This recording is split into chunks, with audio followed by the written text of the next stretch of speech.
Premier trio. Actualité sportive, débat, discussion. Votre balado à l'affût des nouvelles de tous les sports.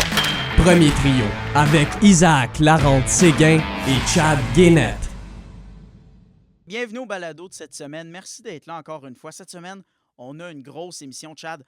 On reçoit Donald Beauchamp qui a passé 25 ans avec le Canadien de Montréal, notamment en tant que vice-président des communications du Canadien de Montréal. Aujourd'hui, il est consultant pour la firme Tact. Il a aussi travaillé avec Hockey Canada là, dans le début des années 90, fin des années 80. Écoute, ce gars-là a tout fait, puis il a des histoires assez incroyables à nous raconter. Vous allez vouloir rester jusqu'à la fin. Puis si vous ne pouvez pas terminer le balado, ben, il est disponible sur ta plateforme de balado-diffusion préférée, que ce soit Cube Radio, Spotify, Apple Podcast. Écoute, tu as seulement qu'à rechercher Premier Trio pour retrouver moi-même Isaac Larente-Séguin avec mon co-animateur Chad Guénette. Chad, on a des sujets chauds là, déjà dans l'actualité, donc on va passer tout de suite à notre segment Zone offensive. Chad?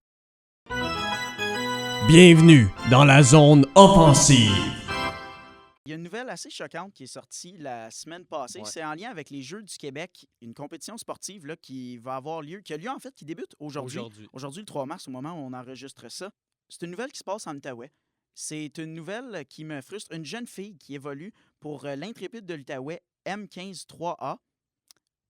Elle évolue avec l'équipe de garçons, cette jeune fille-là, et elle s'est fait refuser aux Jeux du Québec de participer avec son équipe de garçons parce qu'elle est une fille. C'est affreux ce qui se passe pour vrai avec Hockey Québec présentement puis les Jeux du Québec parce que de ne pas accepter une femme dans cette compétition-là, que cette femme-là, cette fille-là est capable de jouer avec son équipe de gars toute l'année, puis elle se rend aux Jeux du Québec, puis on lui dit « Non, tu participes pas. » J'ai vraiment de la difficulté avec ça, puis ça me rend fâché parce qu'on est en 2023.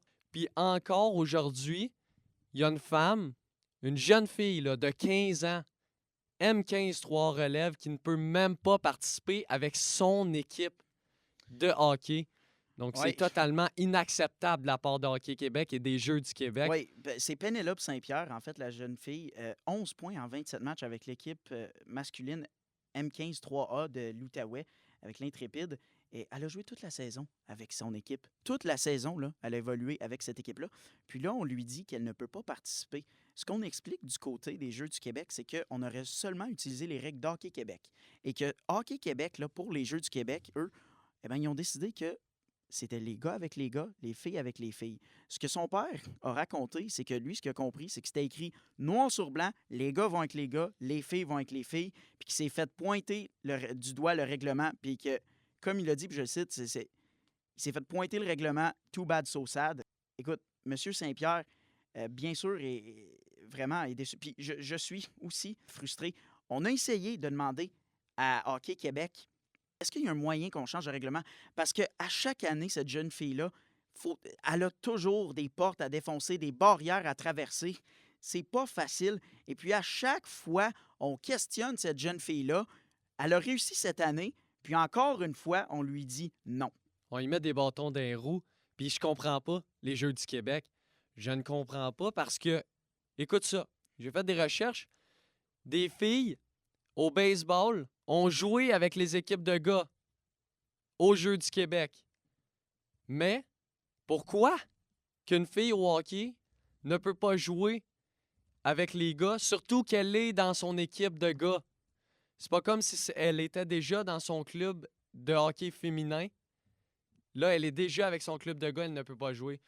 Totalement, Puis, ce que son père disait, là, c'est que dans le fond, ce que lui a compris d'Hockey Québec, c'est que Hockey Québec penserait qu'elle prendrait la place d'un gars. Là, il faut être clair, là. Elle ne prend pas la place, elle prend sa place. C'est sa place à elle. Elle a fait le club. Elle fait partie de ce club-là. Toute l'année, elle a joué avec ce club-là. Puis là, on lui dit non, tu peux pas, va falloir t'aller jouer avec l'autre club. Parce que là, elle va jouer aux Jeux du Québec avec l'équipe de l'Outaouais féminine. Là, elle arrive avec un nouveau club. Elle n'a pas joué avec eux cette saison. Là, on lui met encore des bâtons dans les roues à cette jeune femme-là. Mais je te dis, moi, je veux que cette petite fille-là gagne. Elle gagne tout, qu'elle casse tout aux Jeux du Québec, puis qu'elle montre que c'est elle la meilleure, puis qu'elle était bonne, puis elle a gagné, elle a tout ravagé sur son passage, puis qu'elle monte aux Jeux du Québec, moi, j'avais le droit de jouer avec les gars. Je pense à des femmes qui ont joué avec des hommes pas plus longtemps qu'Eve Gascon dans LHJMQ. Écoute, puis je pense à ces femmes-là. Manon Réaume qui a joué avec le Lightning de Tampa Bay. Ces femmes-là. Hayley Wickenheiser qui a joué aussi professionnel en Europe avec des hommes. Ou je pense seulement à des femmes qui ont tellement été des légendes dans le sport. Marie-Philippe Poulain en ce moment, à quel point c'est incroyable. Je peux pas croire qu'on met encore des bâtons dans les roues. Parlant de femmes, écoute, des légendes du hockey féminin, il y a Brianna Decker qui a annoncé cette semaine qu'elle prenait sa retraite du hockey. Écoute, cette femme-là, elle est incroyable. On l'a vu aussi, là, des fois, au match des étoiles. Ouais. Là, souvent, on avait plusieurs femmes qui participaient au match des étoiles. Écoute, cette femme-là a gagné une médaille d'or à Pyeongchang, médaille d'argent à Sochi, médaille d'argent à Beijing avec l'équipe féminine des États-Unis au hockey, championnat mondial de hockey. Écoute, c'est 6 médailles d'or, 2 médailles d'argent. Cette femme-là est incroyable. C'est une légende. C'est une légende. Donc, elle prend sa retraite. Donc, on tenait à souligner ça aussi. Parlant des Jeux du Québec, il y a aussi les Jeux du Canada qui ont lieu en ce moment. Et il y a toute une histoire qui se produit en ce moment. Un jeune Gavin McKenna qui établit des records. Ouais, c'est incroyable. Puis c'est pas n'importe qui, c'est pas n'importe quel joueur, ce jeune-là, parce que c'est un jeune du Yukon, de la Première Nation de Trondheim-Wet'suwet'en. Et puis c'est incroyable qu'un jeune des peuples autochtones batte un record des Jeux du Canada. Et puis c'est pas n'importe quel record, parce que c'est le record de points dans un tournoi. Et puis c'est 28 points en 5 matchs. 28 points en 5 matchs. C'est plus de 5 points par partie. À 15 ans, Gavin McKenna là, a joué 11 rencontres avec les Tigers de Medicine Hat dans la Ligue de l'Ouest, la WHL, dans le junior majeur canadien. 8 mentions d'aide en 11 parties à 15 ans. Écoute, c'est un jeune qui va être à suivre, là, éligible au repêchage de la Ligue nationale en 2026. J'adore voir le hockey dans les provinces, surtout du Nord, les territoires canadiens. Écoute, connaître du succès comme ça, c'est incroyable. Parlant de succès aussi, on a une Québécoise, Elisabeth Hosking, qui a gagné une médaille d'argent au championnat du monde de demi-lune au ski. Sa première médaille à son 4e championnat mondial. Persévérance. Persévérance. Persévérance, quand tu pourrais dire « je m'en vais à mon championnat mondial » et puis ne pas revenir avec une médaille, puis de dire « ah, je m'en vais à mon 2e » puis ne pas revenir avec une médaille et persévérer. Puis là, elle s'est rendue à 4 et puis la 4e fois, boum, médaille d'argent au cou, revient à la maison, croquer sa médaille sur sa photo. Quel beau moment, encore une fois, pour le Canada. C'est un très, très beau moment, surtout pour le Québec. Chad, je ne sais pas si tu as vu là, récemment, moi, je regardais sur Netflix, j'ai vu une nouvelle saison de Drive to Survive, Oui. qui est une émission de documentaire réalité sur la F1. Fait que Chad, tu vas nous parler d'F1, là. Ben oui, mais tu sais, Isaac, comment j'aime la F1, Ben oui. comment je suis ça à 100%. Et puis, je suis extrêmement heureux parce que tu le sais, tu connais mon amour pour la F1. Et puis, je suis extrêmement heureux de savoir qu'il y a le Grand Prix en fin de semaine de Bahreïn. Et puis, on a quelques pilotes à surveiller pour le Grand Prix. C'est sûr qu'on a Max Verstappen avec sa Red Bull. On a les 2 Red Bull, Checo Pérez aussi. Qui peut arrêter Max Verstappen puis Red Bull? C'est vraiment dur à dire. Et puis, j'ai une opinion qui va peut-être te choquer. Oh! Parce que durant les essais libres de la semaine dernière, OK. on a vu les Aston Martin. Et puis, les Aston Martin, c'est Lance Stroll, le Québécois Lance Stroll, que eux, ils ont très, très bien fait. Est-ce que tu es en train de me dire qu'on pourrait voir Lance Stroll? On pourrait voir Lance Stroll et Fernando Alonso se battre pour le titre. Wow! En parlant de voiture, Chad, on va passer à notre segment dans le siège du conducteur. C'est la date limite des transactions. Au moment où on enregistre ça, là, il reste un peu plus d'une heure avant 15 heures, le 3 mars, qui est la date limite des transactions dans la Ligue nationale. Fait que Chad, je te mets dans le siège du conducteur. Dans le siège du conducteur. Fait que, Chad, identifie-moi un besoin avec les sénateurs d'Ottawa. T'es Pierre Dorion, là. T'es dans le siège du conducteur. T'es aux commandes de la franchise, de la capitale fédérale. Quel est le besoin des sénateurs? Puis qui tu vas chercher pour combler ce besoin-là? Ben, c'est sûr qu'avec la blessure de Josh Norris présentement, j'irais avec Sean Monahan. Donc, un joueur de centre pour remplacer Josh Norris qui est blessé. Exact. Donc, Sean Monahan, qui est aussi un gars d'expérience. C'est un gars qui est bon avec la rondelle. C'est un bon patineur et aussi c'est un bataillant. Le gars-là n'a pas peur d'aller dans les coins. C'est un besoin, je pense, pour les Sénateurs pour qu'ils fassent les séries éliminatoires. Parce qu'avec un Sean Monahan dans leur équipe, ça viendrait compléter un manque vraiment important de la part des Sénateurs qui manque un petit peu de robustesse et tout ça. Écoute, puis on n'a jamais assez de profondeur au centre. Exact. Chad, je suis déjà à ma 2e tasse de café. Je pense que ce serait le temps qu'on reçoive notre invité, Donald Beauchamp. Écoute, on ne sert pas une tasse de café à n'importe qui là, Pas cette n'importe semaine. qui, Pas ça. n'importe qui. Segment tasse de café avec nul autre que Donald Beauchamp. Entre en territoire offensif, contourne la défensive adverse et wow! Quelle manœuvre! Gainette et Laurent Séguin qui viennent de servir toute une tasse de café à leur invité. Donald, là, c'est pas n'importe qui. Il a passé 25 ans avec l'Organisation du Canadien de Montréal, dont notamment comme VP des communications, vice-président des communications. Il a aussi travaillé pendant quelques années avec Hockey Canada. Aussi, membre du Conseil provincial de la Fondation des maladies du cœur et de l'AVC. Donald, qu'est-ce que tu n'as pas fait? Il me reste encore beaucoup à faire, puis je n'apprends encore. D'abord, premièrement, bonjour, Chad et Isaac. Je suis Bonjour. content- Je suis content d'être avec vous autres. Bonjour. Hey, puis, segment tasse de café. Est-ce que tu es un grand amateur de café, toi? Le décaféiné. Décaféiné. Oui. Fait que café décaféiné. On est-tu capable de trouver ça? On va On trouver va... ça. OK, on va t'amener ça. Noir, s'il vous plaît. Fait que merci. OK, là. des cafés noirs. OK, Des cafés let's noirs. go, On amène va ça. t'amener ça. Écoute, d'entrée de jeu, là, tu as eu un rôle assez important, surtout quand on parlait de gestion de crise dans une organisation sportive. Il y a quelques années, je ne sais pas si tu te rappelles, les frères Costitine. Oui, je me souviens très bien des frères Costitine. Toute une crise. Oui, bien tiens, si vous voulez, je vais vous en parler. Je vais vous raconter un petit peu comment ça s'est géré dans les coulisses, Oui, si on ben veut, oui. derrière le rideau. OK? Oui. Ben, je pense qu'il y a beaucoup de gens qui se souviennent de cet épisode-là dans l'histoire du Canadien. Les frères Costitine, c'était 2 joueurs qui venaient du Bélarus. Et puis, ils jouaient pour le club. Et puis, à un moment donné, le Canadien était à Boston. On jouait contre les Bruins, on va dire un mardi soir. Je ne me souviens pas de la date précise, là. Et puis, pendant qu'on était en plein milieu du match, il y a du monde de Montréal qui m'appelle, qui me disent « Donald, qu'est-ce qui se passe? On entend parler des frères Costitine. Apparemment, ils se tiennent avec quelqu'un qui est dans la mafia. C'est grave ce qu'ils ont fait. Ils auraient commis des crimes ensemble. » Avec la mafia.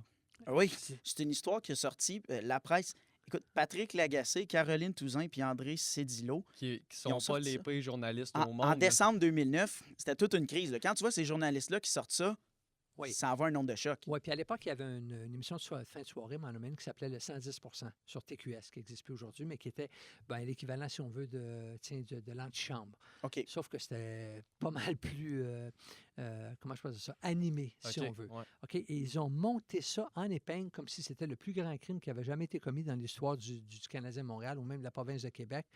Tant et si bien que nous, pendant qu'on était à Boston, il se couvait une histoire apparemment complètement incroyable à Montréal. Et moi, j'étais là à Boston avec le club. Donc, le match se jouait et les médias qui étaient sur la passerelle, qui couvraient le Canadien, eux, n'attendaient que la fin du match pour aller parler de ça, pour aller rencontrer les joueurs et tout. Et moi, j'ai bien vu, et là, je ne pouvais pas parler à personne, le match se jouait. Dès que le match s'est terminé, j'ai juste eu le temps de parler à l'entraîneur-chef. Je ne me souviens pas qui c'était à cette époque-là. C'était peut-être Guy Carbonneau, je ne suis pas trop sûr. Ouais. J'ai dit, écoute, il faut que je te parle de ça. Là, je dis, laisse-moi aller. Et je suis allé voir les 2 frères Costitine. Je dis, vous deux, là, vous sortez de la chambre. Il n'est pas question que vous soyez disponibles aux médias. Ils n'avaient aucune... Parce qu'eux, ils ne savaient pas c'est arrivé pendant le match. Non, c'est Eux, sûr, ils il y avait n'ont aucune idée que cette Aucune histoire-là, ça idée. se passait. Donc, tu ne peux pas les exposer à ça. Ça n'a aucun sens. Puis en plus de ça, leur anglais était très approximatif. Ouais, Donc, puis surtout pas devant les médias qu'eux, ils peuvent... je vais recommencer. Ben, surtout pas devant les médias quand que ces gars-là peuvent dire des choses que peut-être qui n'étaient pas sorties auparavant, qui peuvent dire des anecdotes. non, c'est ça. Tu sais, c'est important la transparence, mais dans ce cas-ci, il fallait les enlever de l'équation ce Ils ne sont pas soir-là. préparés. Ils ne savent même pas Fait c'est quoi les détails On de les ce a qui vient de sortis de sortir. l'équation et j'ai briefé l'entraîneur-chef qui, évidemment, ne peut faire autrement que de dire, écoutez, là, vous nous apprenez ça, on va prendre connaissance de ça, puis on vous reviendra. Et donc, on a été capable de faire ce bout-là à Boston. Par la suite, on est sauté dans l'avion, on est tous entrés dans l'avion et retour sur Montréal. Et là, la rumeur grossissait. comprenez-moi, là, à cette époque-là, c'était pas il n'y avait même pas de courriel, il n'y avait pas de texto. Donc, c'est une autre ère de communication, là. Donc, mais les rumeurs nous venaient dans l'avion pendant qu'on était en route pour Montréal, que la police attendait, qu'il y avait plein de monde à l'aéroport, que c'était... que les joueurs seraient arrêtés sur la piste d'atterrissage. Fait qu'on n'en avait aucune idée. Il y avait à peu près 15 journalistes dans l'avion avec nous autres qui avaient fait le voyage. C'était quoi l'ambiance dans l'avion des joueurs? C'était électrique. Personne ne savait ce qui se passait. Tout le monde était consterné. Il n'y avait aucune idée. C'était-tu du stress? Les Oui. Costitines, ils étaient Oui. comment eux autres par rapport à ça? Il faut comprendre qu'ils venaient d'un pays de l'Europe de l'Est. Leur anglais était très approximatif. Et on leur a tout simplement suggéré, vous autres, là, ce soir, là, vous ne parlez pas de ça. On s'en parle. Allez. Fait. Pour ce dossier-là. Absolument. Mais avant qu'on fasse ça, et ça, personne ne l'a su, le président Pierre Boivin et Bob Gainey et tout le monde ont rencontré les joueurs avant la pratique. Et ils te les ont sermonnés en voulant dire, vous avez mis le Canadien dans l'embarras, puis qu'on ne veut plus jamais voir ça et tout, ainsi de suite. T'sais, bref. Mais c'est parce que là, c'est la marque du Canadien qui est directement liée à ça. Tout à fait. Bref, le leadership a fait ça. Et là, il fallait rencontrer les médias. Et Bob Gainey s'est présenté dans les médias. Bob Gainey, qui est un anglophone qui parlait relativement bien français, encore aujourd'hui, qui est arrivé, il a dit, « OK, vous pouvez me poser des questions. » Et il a tué ça en moins de 5 minutes. Et lui a pris le leadership. C'est pour ça que l'importance de la gouvernance et du leadership de l'entreprise est très importante. Donc, Bob Gainey a tout mis les choses en perspective, que dans le fond, il a raconté l'histoire telle qu'elle était. Et cette histoire-là... Transparence, dans le fond, ça a été la clé. Oui, tout à fait. Tu avais parlé, on a mis une certaine personne de l'avant comme porte-parole dans le dossier des frères Costitine. Est-ce qu'il y a un joueur, puis moi, je sais par expérience que souvent, quand on est directeur de communication pour une équipe de hockey, on a un certain joueur qu'on aime, qu'on se dit, lui, c'est le joueur que je vais mettre devant, je vais mettre des médias, il est tellement bon, il représente la marque. Est-ce qu'il y a un joueur pour toi qui vraiment t'a marqué? Bien, il y en a plusieurs, mais juste pour les besoins de ce qu'on fait aujourd'hui, je vais prendre 2 exemples, OK?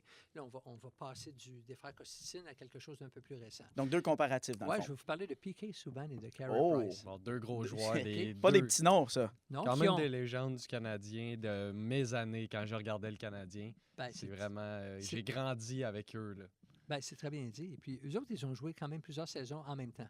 Avec le Canadien, c'était à l'époque les 2 grandes vedettes du club. Ils étaient relativement jeunes, ils étaient bons, tout le monde les aimait. Okay? Ouais. Mais 2 personnes complètement différentes.